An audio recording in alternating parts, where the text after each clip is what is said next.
এদিকে এবার দেশে ফিরেই কঠিন অ্যাকশন শুরু করেছেন সেনাপ্রধান ওয়াকারুজ্জামান। রাষ্ট্রপতির সাথে গোপনে মিটিং শেষে সমন্বয়কদের উপর কঠিনভাবে খেপেছেন সেনাপ্রধান। গ্রেপ্তারের ভয়ে একে একে দেশ ছেড়ে পালিয়ে যাচ্ছেন সমন্বয়করা। পালাতে পারেন ডক্টর ইউনূসও। তাহলে এবার কি ঘটেছে সেনাপ্রধানের সাথে? গোপনে সেনাপ্রধান কি আওয়ামী লীগকে ক্ষমতায় বসানোর চক্রান্ত করছে? ফাঁস হলো ভয়ানক গোপন তথ্য।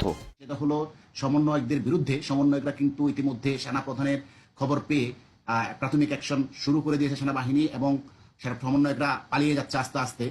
তো আপনাদেরকে একটা জিনিস শেয়ার করি, সেনাবাহিনীর সাথে গতকালকেই যুক্তরাষ্ট্রে একটা দীর্ঘ সফর শেষে বাংলাদেশে ফিরেছেন আমাদের সেনাবাহিনীর প্রধান, যিনি আছেন জেনারেল ওয়াকারুজ্জামান।